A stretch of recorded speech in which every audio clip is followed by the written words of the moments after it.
Hi hello friends, welcome back my channel.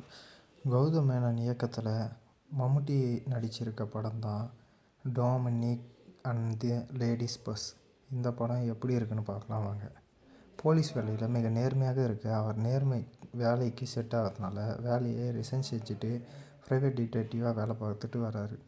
தனக்கு ஒரு assistant கிடைக்கும் சின்ன சின்ன வேலைகள் அவர் செய்து வர, ஒரு நாள் மம்முட்டி வீட்டு ஓனர் ஒரு பெண்ணின் பர்ஸை நீ அவரிடம் ஒப்படைக்க வேண்டும், அப்படி ஒப்படைத்தால் வாடகை பாக்கி தர தேவையில்லைன்றாரு.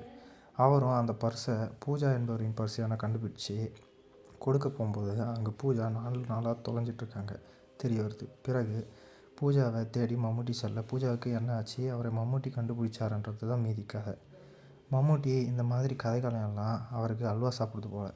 டிடெக்டிவாக அவரை பல டஜன் படங்களை பார்த்துருக்கோம். டொமினிக்காக இதில் மீண்டும் ஒரு சிக்ஸர் அடிச்சிருக்காரு. அத்தனை யதார்த்தமான ஒவ்வொரு காட்சியிலும் அசத்திருக்காரு. சிம்பிள் விஷயம்தான் பெரிய கிளிக் ஆகும் என தன் சிஷ்யன் கோகுல் சுரேஷுக்கு அறிவுரை சொல்வதிலிருந்து கான்சன்ட்ரேஷன், அப்சர்வேஷன் எவ்வளவு முக்கியம் என்பதை ஒரு வாட்ச் வைத்து சொல்லுமிடமெல்லாம் மம்முக்கா பின்னி பெடல். படம் ஒரு பெண் பர்ஸில் தொடங்கி பெண் மிஸ்ஸிங், அதைத் தொடர்ந்து அந்த காதலன் மிஸ்ஸிங் என பல கிளைகளாக விரிந்து சுவாரஸ்யமாக நகருது. அத்தனை சுவாரஸ்யமும் இரண்டாம் பாதியில் அட எதை நோக்கி தாம்ப போகிறீங்க என்று நினைக்க வைத்தாலும் கிளைமேக்ஸ் ட்விஸ்ட்டு சீட் எஜ்ஜி வர உட்கார வைக்குது. இந்த மாதிரி ட்விஸ்ட்டு ஒரு சில படங்களில் நாம் பார்த்துருந்தாலும் திரைக்கதை நம்மை அந்த பக்கம் கொண்டு செல்லாமல் வேறு திசைக்கு கொண்டு கிளைமேக்ஸ் இப்படி கொண்டு வந்தது கௌதம் கலெக்டர்னு தான் சொல்ல வேணும். படத்தின் ஒளிப்பதிவு கௌதம் படங்களுக்கே உள்ள செம கிளாஸ். பின்னணி இசை முந்தைய கௌதம் பட அளவுக்கு இல்லை, ஓகே ரகம்தான். படத்தில் ப்ளஸ்ன்னு பார்த்தீங்கன்னா மம்முட்டி கோகுல் சுரேஷ் காம்போ ரசிக்க வைக்குது, கிளைமேக்ஸ் ட்விஸ்ட்டு.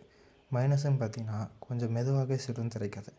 மொத்தத்தில் Dominic and the ladies bus detective பட விரும்பிகளுக்கு செம விருந்து. இந்த படத்துக்கு நம்ம சேனலில் இருந்து 5க்கு 3 வரைக்கும் ரேட்டிங் தரலாம். தொடர்ந்து நம்ம சேனலை லைக் பண்ணுங்கள், ஷேர் பண்ணுங்கள், கமெண்ட் பண்ணுங்கள்.